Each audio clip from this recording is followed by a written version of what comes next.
cher Vinicius, on va se faire le débrief de ce Strasbourg OGC Nice. Un match très chiant. Un match où il n'y a pas grand-chose qui...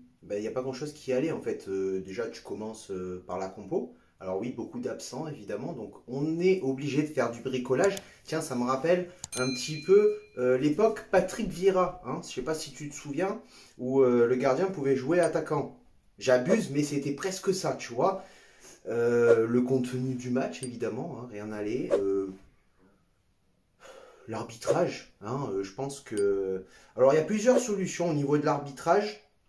Je pense que soit le père de Frappard, sa belle-mère était niçoise, elle lui a mis la misère étant petite, soit il y a un niçois qui lui a volé sa grande frite à McDo. Il y a un truc comme ça, c'est pas possible, à chaque fois elle nous douille, à chaque fois qu'on joue et qu'elle nous arbitre, elle nous douille. Elle a la biscotte facile, elle a la tartine facile, j'ai envie de te dire, hein, parce qu'à chaque fois c'est rouge. Hein, et là, aujourd'hui, c'était 2 rouges. Ça n'était pas un, c'était 2.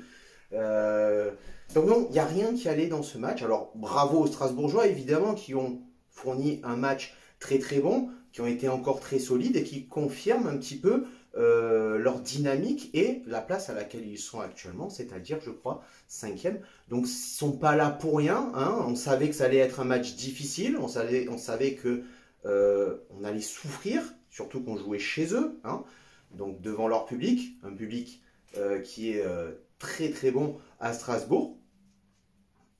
Mais pour autant, je ne m'attendais pas à un match de ce calibre-là, en fait, puisque de suite, Strasbourg nous presse, le pressing est très haut, très très bonne discipline tactique et technique de leur part. Nous, de notre côté, on a du mal à se trouver parce qu'on joue trop loin les uns des autres.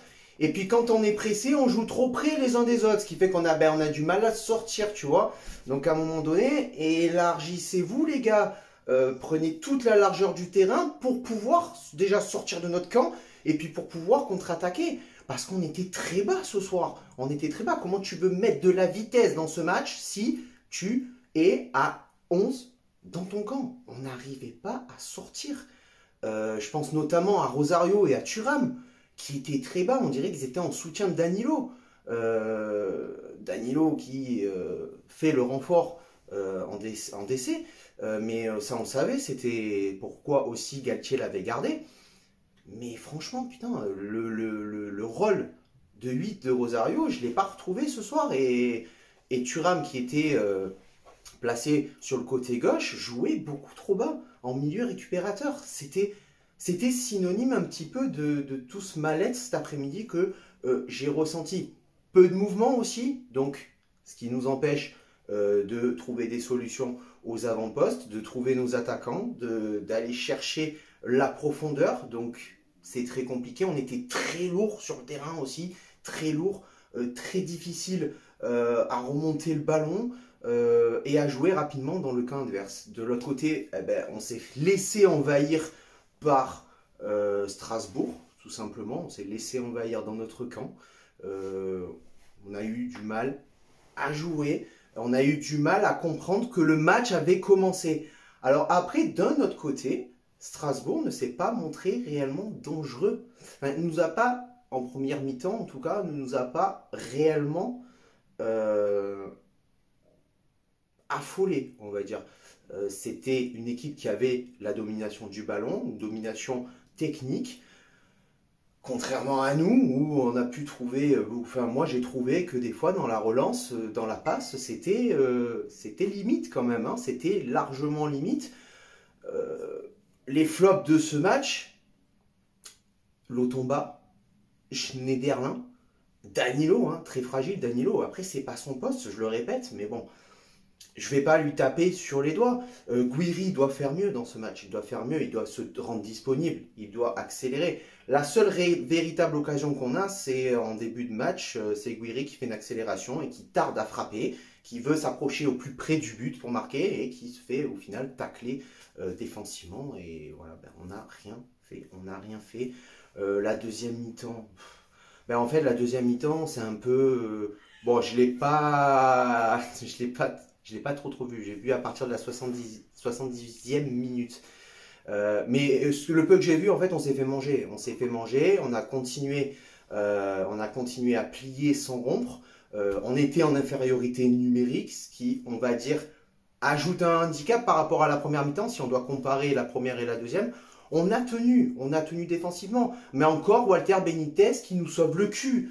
Encore une fois, parce que sans Walter Benitez, ben le match, tu le perds. On le perd, on s'en prend 2 ou 3 facile. Donc, le match nul n'est pas forcément mérité pour les Strasbourgeois, mais on va dire que pour Walter Benitez, le match nul, eh ben, on le mérite par rapport à lui, par rapport aux efforts qu'il a fournis, parce que après, dans le reste, dans le contenu du jeu, on était très médiocre. On va affronter Versailles mardi, Paris juste après. Juste après, il va falloir se sortir les doigts du cul si on veut aller en finale. Il va falloir se sortir les doigts du cul si on veut faire un 3e exploit face à Paris. Parce que sur le contenu du match de Strasbourg, on ne va pas aller loin. On va pas aller loin. On perd des points, bêtement encore une fois. Notre saison va se jouer sur ces matchs qu'on a perdus contre Strasbourg notamment. Le match nul là, on a perdu contre je ne sais plus trop qui, Lorient, Metz, enfin des matchs qu'on doit gagner. C'est des points qui vont coûter cher. Faut pas oublier ce match qu'on a rejoué contre Marseille, ce point de pénalité qu'on nous a enlevé. Au final, ça va nous coûter quelque chose. Je le dis depuis le début des incidents de Nice-Marseille. Ces points perdus bêtement, ça va nous coûter quelque chose à la fin de la saison et on va s'en mordre les doigts. Ça, c'est certain.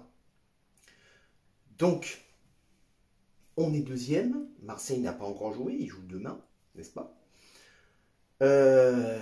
Mais voilà, on perd notre avance qu'on avait sur ceux qui sont derrière, parce que ceux qui sont derrière nous, ils sont en train de se bouger le cul. Hein. Je te garantis, hein. Rennes, ils ont gagné hier 4-2 face à Montpellier.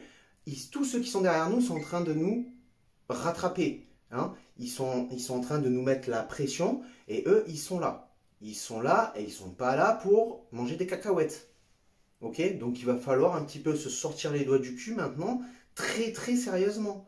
Très très sérieusement parce que c'est nos concurrents directs. Strasbourg était notre concurrent direct. Rennes est un concurrent direct. Marseille aussi. C'est compliqué parce que si on commence à perdre nos points contre nos concurrents directs et qu'on fait des matchs médiocres face à des équipes abordables, ça va être compliqué de finir la saison bien classé. Enfin, quand je dis bien classé, c'est dans les 4 premiers. Pour moi, ça serait dans les 3 premiers, mais on va dire dans les 4 premiers. Pour accrocher au minima l'Europa League. Parce que bon, moi personnellement, la Conference League, je m'en fous. Hein. Pour moi, c'est une compétition qui te fatigue plus qu'autre chose et qui sert à rien. Enfin, financièrement, ça sert, mais pas pour nous. Hein. Comme d'habitude, j'ai envie de te dire. Voilà, mes petits on se retrouve la semaine prochaine pour de nouvelles vidéos. Sur ce, ciao viva, la Bayette. Hein, et Issa Nissa.